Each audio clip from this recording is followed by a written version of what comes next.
Hey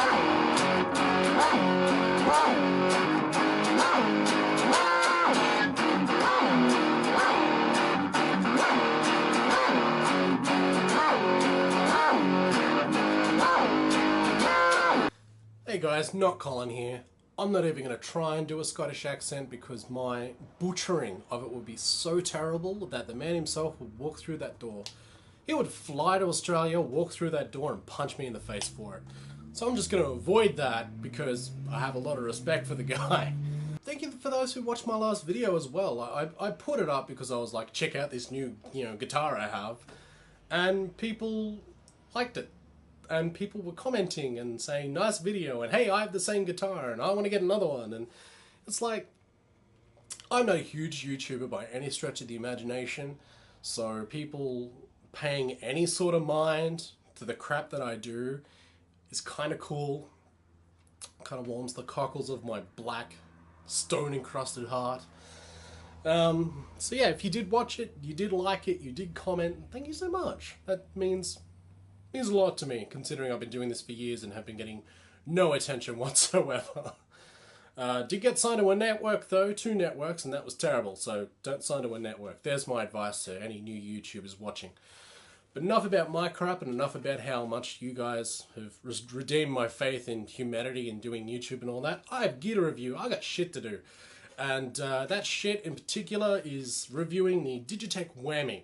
This is the 5th edition of the Digitech Whammy. I am not too sure if it's the newest, because I think they have another one, the Digitech Whammy DT, which does all your drop tuning stuff, and then they have the Whammy Ricochet as well. I'm not too sure which one's a new kid on the block, because me, research things. So what a whammy is meant to do is basically replicate the whammy effects of a whammy bar on a guitar. Layman's terms, there you go. But what Digitech have brought in with the whammy is a lot of, along with the pitch shifting and stuff like that, which is the whammy is well known for. And the people who use this is kind of like a who's who of guitarists. It's like, you've got Matt Bellamy, you've got Dimebag Darrell, you've got Tom Morello, you've got, the dudes from the Smashing Pumpkins. It's like this huge list on the Digitech website of all these guitarists that are known to be fucking amazing. So finally, I've joined the ranks. Maybe finally I'll become good. This is the year I get good at guitar.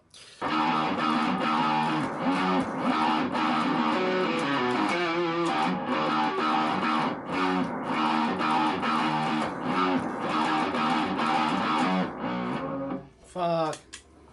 Along with the pitch shifting settings that Whammy is known for, this the 5th edition, I'm sure a couple of the other editions as well has come along with the harmonizing effects, a whole heap of harmonizing effects, and 2 G-tune effects, which is shallow and deep.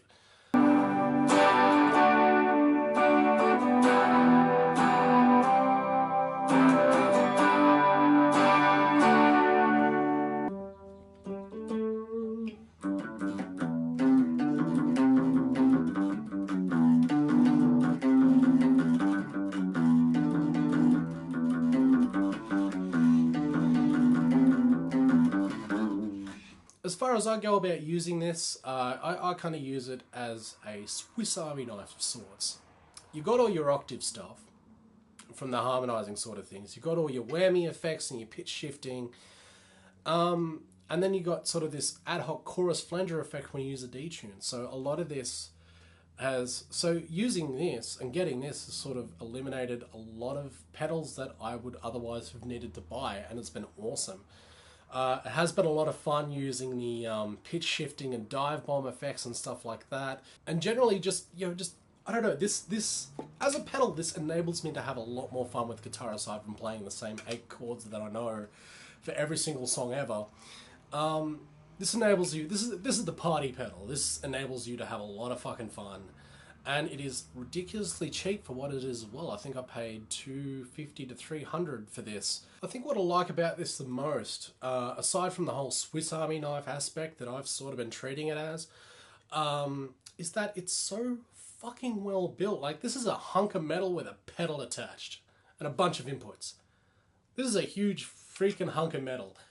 This thing is built to last, and considering the value for money, why don't you have one already? Why are you watching this video? Go out and buy one.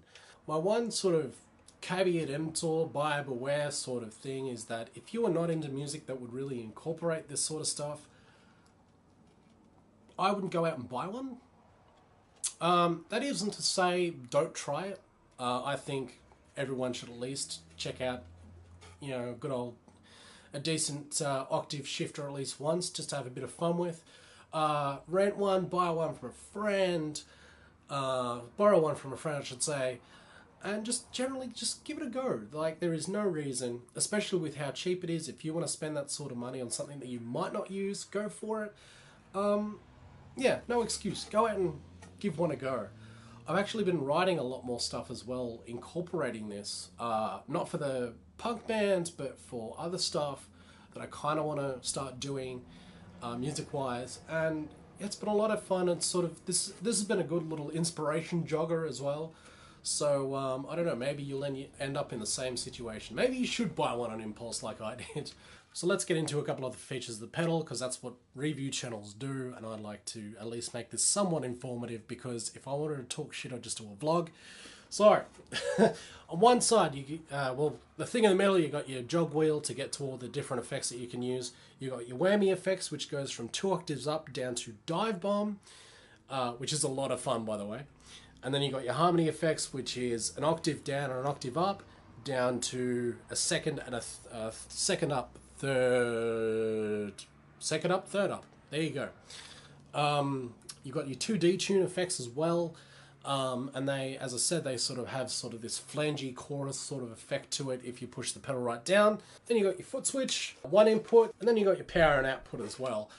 For some strange reason, this has MIDI as well. I guess that's for keyboards or something like that. I'm not too sure. I'd like to see if you guys have any suggestions on what you would plug into this, because I think this is outdated as all fuck. As far as I know, I can't think of anything that would really use MIDI aside from maybe a synth. Or like a guitar synth sort of thing.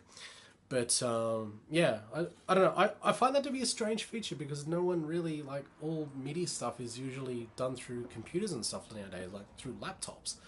But you know, if you use it, if you use the MIDI feature on a whammy, let me know. There is a feature, I don't know if this is specific to this model, like this is a new feature for like the new Digitech Whammy, but this has a classic and chords feature. From memory, or from what little research I've actually done before doing this video, the original whammies didn't really do chords all that well, and the chord toggle is meant to mitigate that a bit and make it sound a little bit better, and maybe bring out the individual chord notes a bit more so it isn't a muddy mess. I haven't heard that much of a difference. I just keep it in chords anyway. Maybe that's my problem. Maybe I need to switch to classic for a little while. One fun thing I found with this, and this warms the cockles of my geek heart, if you chuck it on, I think it's the 4th setting on harmony, which is 5th up, 7th up. Keep the pedal unengaged. So keep the pedal like that, whack that on your pedal board, whack a fuzz in front of it. You get this sort of 16-bit Sega Mega Drive sort of effect, and I've been having a bit of fun with that. That's sort of like the first sort of thing that sort of made me very happy about buying this pedal. The fact that I can be a geek as well.